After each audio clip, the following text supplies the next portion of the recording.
Existe uma superstição antiga em Westeros que diz o seguinte: o trono de ferro julga quem se senta nele. Se as lâminas das 1000 espadas derretidas cortarem a pele do governante é porque o próprio trono está dando o seu veredito, e o veredito é: você não serve. No 6º episódio da 3ª temporada de House of the Dragon, o trono cortou Rhaenyra Targaryen. Oi, eu sou Gustavo Cunha e antes do trono dar sua opinião sobre a queridíssima rainha, esse episódio 6 abre com um dos momentos mais aguardados por quem leu Fogo e Sangue, né? O fim da estrada para Criston, Alma Cebosa, Cole! E que fim, meu amigo! O que sobrou do Exército Verde, depois da caminhada infernal pelos pântanos das terras fluviais, chega a um acampamento Tully coberto de cadáveres, corpos por todo lado, estandartes caídos e um cenário de massacre já consumado. Só que o Criston, né, que é macaco velho de 1000 campos de batalha, olha para aquilo e percebe na hora que a conta não fecha. Todos os mortos são homens do rio. Dá pra ver a heráldica das casas Mallister, as cores vermelhas e azuis dos Tully, e homens do rio não iam estar se matando entre si. Como diria o bom almirante Eckbar, It's a trap!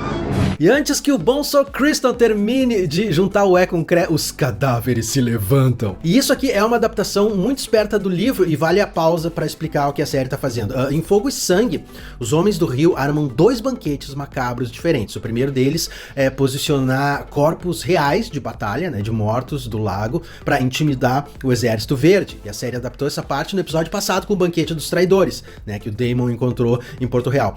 No segundo, dias depois, os soldados do Criston Cole já estão ali calejados de tanto ver cenas grotescas e eles simplesmente passam ignorando os corpos. Mas os corpos atacam, porque dessa vez são soldados vivos fingindo de mortos. Então a série pegou as 2 armadilhas aqui do livro, dividiu entre 2 tramas diferentes e ainda emendou tudo na emboscada final. E aí vem a melhor parte, porque cercado por milhares de homens do rio e pelos lobos do inverno mandados pelos Stark, Sir Criston ergue a bandeira da paz e pergunta se, caso ele baixe os estandartes, os inimigos pouparão as vidas dos seus homens. Repara no detalhe, cara, no livro o Criston pergunta se os caras vão poupar as nossas vidas, no plural, que inclui ele mesmo. Na série ele pergunta só pelos homens dele, porque ele já sabe que a vida dele acabou, né? E sinceramente ele planejou que fosse assim. O homem passou a temporada inteira dizendo que queria morrer em batalha, com canções sendo cantadas sobre a sua glória e a rainha Alicent ouvindo cada um desses versos, mas o universo tinha outros planos. Criston enrola o lenço da Alicent no punho da espada de forma gentil, aquele mesmo lenço que entregou o caso dos dois no final da 2ª temporada, embalado pelo tema musical do Vestido Verde, e desafia os lordes inimigos para um combate de 1 contra 2, porque ele quer o duelo épico, ele quer a canção, a glória, e toma uma flecha na cara para aprender a deixar de ser traíra. As flechas são disparadas de longe pela arqueira Alicent Blackwood, a Ellie Negra, e o Criston acaba morrendo sem nem sequer sacar a espada direito, né, de uma forma estúpida e totalmente indigna. Toma que te mandaram, rapá! E se você ficou se perguntando, quem é essa moça mesmo? A resposta é, você já viu ela, né? A Alicent apareceu rapidinho depois da batalha à beira do lago, alguns episódios atrás, cantando ali entre os homens do rio, no meio daquele cenário de destroços. É uma daquelas aparições que parece uma figuração, mas que a série tá plantando de propósito. E o currículo dela, no livro, explica por quê, né? Conta-se que foi uma flechada da Ellie Negra que derrubou o Lord Amos Bracken na Batalha do Moinho em Chamas, né? Aquele confronto entre os Bracken e os Blackwood, cujo rescaldo a gente viu lá na 2ª temporada. Ou seja, quando a série entrega pra ela a morte do Sir Criston, que aqui no livro pertence a um outro personagem, o Robb Vermelho, da casa Rivers, a série tá consolidando a fama dessa moça como a melhor arqueira das terras fluviais. Não é à toa, cara, a Alicent ainda tem um papel importante mais adiante nessa história e a série claramente está plantando essa semente, certo? E é aqui que entra a frase que resume o Sir Criston inteiro, dita no livro sobre o corpo ainda quente desse ceboso. A frase é a seguinte: não haverá canções sobre a sua morte corajosa, fazedor de reis. Velho, dezenas de milhares de mortos pesam na conta desse cara, né? E é isso que o livro faz questão de lembrar logo em seguida. O homem que coroou o Aegon II, que empurrou o reino pra guerra civil, ele não vai ganhar estátuas, não vai ganhar baladas, não ganha nenhuma morte digna, ele ganha o apelido póstumo de uma chacina, o baile do açougueiro, batizado assim porque foi isso que o Criston Cole sempre foi no final das contas, né? Fim do fazedor de reis. E enquanto o lenço da Alicent permanece ali na mão de um morto num campo. A própria Alicent tá em Porto Real descobrindo que as consequências chegaram pra ela também, mas antes de falar dela, nós precisamos passar pelo Conselho da Rainha, porque é lá que o episódio define o seu grande dilema, digamos assim. O Daemon tá montado num porco, né, tá possesso com o massacre dos Mantos Dourados, os assassinos do Ormond Hightower já eliminaram dezenas de guardas da cidade, e a solução dele é a de sempre, né, montar no dragão, transformar Tumbleton em cinzas. A Missária, agora vestida toda de branco, da cabeça aos pés, né, como o verme branco que o livro descreve, enxerga a armadilha na hora. Ela já falou isso, queimar uma cidade cheia de súditos inocentes é exatamente o que o Ormond quer, porque ia transformar a Rhaenyra num monstro aos olhos do reino inteiro. E o Daemon rebate invocando o Campo de Fogo, velho, a batalha em que o Aegon, o Conquistador, usou 3 dragões para incinerar os exércitos de 2 reis de uma vez só e encerrar para sempre a linhagem da casa Gardner. Só que o Conselho devolve o argumento, né, com uma distinção que muda tudo. No Campo de Fogo, naquela época, todos os mortos eram soldados inimigos em campo aberto. O Conquistador, inclusive, posicionou a própria infantaria a favor do vento para que ninguém do lado dele fosse engolido pelas chamas. Então queimar Tumbleton seria queimar Civi, gente que tecnicamente é o povo da própria Rhaenyra, e aí a rainha solta a frase que define o arco dela nessa temporada: o pai dela teria suportado a afronta sem revidar. Olha isso, cara, a Rhaenyra tá moldando o reinado dela à imagem do Viserys, que ela lembra como um bom rei, que foi um bom rei, mas o Viserys foi um rei de paz, porque ele herdou a paz, ele recebeu o reino todo arrumadinho ali com a geometria feita, pneus novos, tanque cheio, das mãos do velho Jaehaerys, e passou décadas, inclusive, fugindo de qualquer decisão difícil. A Rhaenyra herdou uma guerra civil, uma bagunça, uma capital infestada de insurgentes, um tesouro sangrando. Então, tentar governar a tempestade com o manual da bonança é a receita do naufrágio, né? Ao mesmo tempo, convenhamos, se inspirar no pai fraco ou se inspirar no tio piromaníaco, talvez o pai fraco ainda seja o menor dos males. O problema é que a Rhaenyra, ela não escolhe um caminho, ela fica no meio. E o meio do caminho, em Westeros, é onde as flechas geralmente acertam. A solução dela acaba sendo a terceira via, mandar facas ao invés de dragões, e o disfarce perfeito cai no colo da moça logo quando a delegação da casa Baratheon chega, cheia de desculpas esfarrapadas, né? O Lord Borros. Lembra desse safado, velho? Aquele mesmo que trocou de lado por um pacto de casamento e que assistiu o Luke morrer nos céus de Ponta Tempestade? Bom, agora ele tá alegando que ele não pode mandar tropas pra ninguém, porque ele tá ocupado ali caçando o Rei Abutre, que é um título usado por sucessivos bandidos das Montanhas Vermelhas, na fronteira com Dorne, que se levantam contra o Trono de Ferro de tempos em tempos, né? Traduzindo do politiquês pro português, o Borros tá se borrando, está enrolando os dois lados da guerra para ver quem sangra mais antes de escolher um vencedor. A Rhaenyra, então, faz a jogada mais fria dela até aqui, né? Ela confisca os uniformes da delegação e veste os seus próprios assassinos com os uniformes. Ah, garota esperta! E repara, velho, que a partir desse ponto o episódio inteiro vira uma espécie de baile de máscaras, né? Soldados fingindo serem cadáveres, assassinos fantasiados de Baratheon, a Alicent que tentou fugir vestida de criada, o Hugh entrando escondido em Tumbletown e o próprio Daemon, príncipe do reino, patrulhando as ruas de Porto Real disfarçado de manto dourado, né, pra servir de isca. O disfarce do Daemon, aliás, funciona, né? Ele fisga o chefe dos assassinos do Ormond e ouve dele um discurso totalmente arrepiante. Eles não têm estandartes, eles não têm casa, eles são o povo dos 7 reinos e cada morte que a coroa causa só recruta mais gente pro lado deles. O Daemon responde do jeito do Daemon de ser, né? Mata o sujeito no impulso e joga fora qualquer informação que ele poderia arrancar daquele cara, porque é o que o episódio quer que a gente entenda no final das contas. Você até pode matar um assassino, mas não pode apunhalar uma ideia. A punição pela tentativa de fuga cai pesada sobre a Alicent e a Helaena, né? Guarda redobrada, confinamento total, fim das idas ao Bosque Sagrado, e a Rhaenyra descobre da pior forma que a Helaena está grávida, uma informação que, se vazar, vira o estopim da revolta, porque um filho do falecido rei Aegon é um pretendente ao trono pronto para ser usado por qualquer facção. O detalhe venenoso da cena é que a Missária já sabia da gravidez desde o episódio passado, né? E escondeu da rainha para manter uma carta na manga junto às Hightower. Então, quando a Rhaenyra pergunta diretamente para ela, né, se ela desconfiava de alguma coisa, a Missária mente totalmente na cara dura e não para por aí. Mais tarde, ela aponta para um guarda ali, a criada, que ajudou a tentativa de fuga, a única outra pessoa que poderia entregar o segredo dela, e encerra o assunto com um gélido "me avise quando estiver feito". A mestre dos sussurros da rainha está fazendo exatamente o que Larys fez pela Alicent, né? O regime muda, mas os métodos não. Enquanto isso, Nisso a Helaena afunda, né? Ela se recusa a comer, se fecha no bordado e, num detalhe que aperta o coração, espeta o próprio dedo com a agulha e a câmera mostra marcas antigas na mão dela, sinal de que não é a primeira vez, e isso é o espelho exato do hábito da Alicent de roer e arrancar as unhas, né? Mãe e filha processando a angústia da mesma forma silenciosa, cada uma no seu próprio cativeiro, e o que a Helaena tá abordando é a chave de todo o episódio. A tapeçaria mostra o Aemon em Harrenhal, envolto numa mancha vermelha em forma de olho, com a figura da Alice Rivers pairando acima dele. A menina que sonha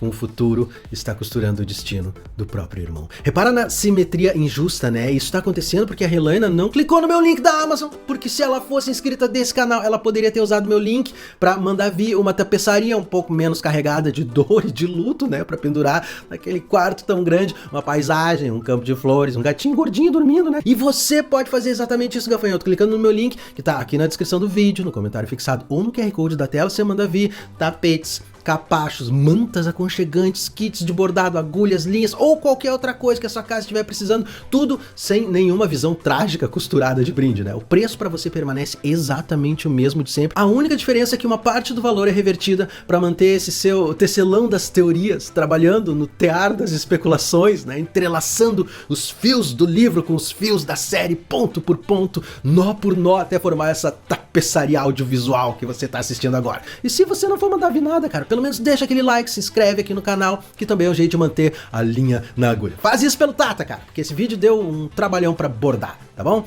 Muito bem, de volta ao que a gente tava falando. E a Alicent, olhando aquela imagem, entende duas coisas ao mesmo tempo, né? Onde o filho dela está e qual é a única moeda de troca que ela ainda tem pra negociar com a rainha.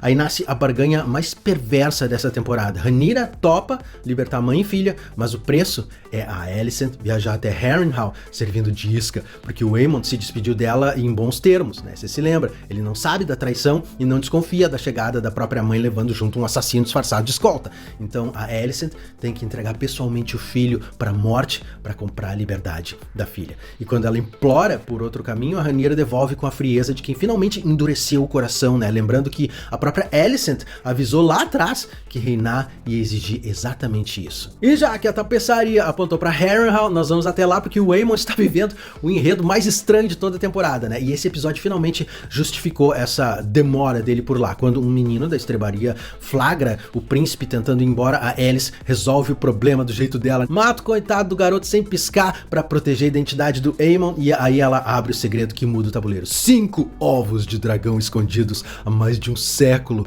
postos pela Dreamfire, a dragão que hoje pertence a Helaena durante a estadia da princesa Rhaena Targaryen em Harrenhal. Tá, pra situar você, certo? Essa Rhaena não é a irmã da Baela. Essa Rhaena é a neta do próprio Aegon, o Conquistador, e talvez seja a figura mais trágica de toda a primeira geração da dinastia Targaryen. Filha mais velha do rei Aenys I, ela montou a Dreamfire ainda menina e casou com o irmão dela, Aegon, aquele que a história registraria como o não coroado. Quando o Aenys morreu, quem tomou o trono não foi o herdeiro legítimo, né, o Aegon, e sim o tio deles dois, o Maegor, o cruel, o famoso pesadelo em forma de rei. O marido da Rhaena marchou para reclamar o que era dele, né? E foi morto pelo próprio tio numa batalha travada justamente às margens do Olho de Deus, o mesmo lago que banha Harrenhal. E o destino ainda foi mais perverso, meu chapa, porque o Maegor forçou a Rhaena a se tornar uma das esposas dele. A mulher passou anos como troféu de guerra do assassino do próprio marido, cara. Só depois da morte do tirano, já no reinado longo e pacífico do irmão caçula dela, o Jaehaerys, o conciliador, é que a Rhaena ganhou um pedaço de paz, né? Pedra do dragão para viver como ela quisesse, cercada das companheiras que ela escolheu. E é aí que entra o capítulo que conecta tudo isso ao futuro da saga, porque entre essas companheiras estava uma cunhada dela, chamada Alyssa Farman, que traiu a Rhaena, roubou 3 ovos da Dreamfire e sumiu pro outro lado do Mar Estreito. É fortemente sugerido, inclusive, que esses 3 ovos roubados são exatamente os que, séculos depois, iriam chegar às mãos da Daenerys Targaryen. A tragédia final veio pela filha da Rhaena, a princesa Aérea, que fugiu montada em ninguém menos do que o Balerion, velho, o terror negro. Desapareceu por mais de um ano e voltou pra morrer de forma tão horrenda que até hoje esse é um dos maiores mistérios da saga. A suspeita é de que o dragão levou a menina às ruínas da própria Valíria, onde os horrores daquele lugar amaldiçoado tomaram o corpo e a alma dela. E depois disso, né, obviamente a Hannah abandonou tudo e se enterrou viva em Harrenhal, sozinha, com a dragão dela até o fim. E o que a série tá acrescentando agora é a peça inédita. Antes da sua cavaleira morrer, a Dreamfire teria posto uma última ninhada ali mesmo, escondida por todo esse tempo. Ou seja, a série tá costurando essa relíquia diretamente à linhagem dos ovos da Daenerys. E ainda deixa no ar uma pergunta, né? Como é que a Alice Rivers sabe de tudo isso com tanta intimidade? Né? Mais um sinal de que ela talvez seja realmente a manifestação corpórea de Harrenhal.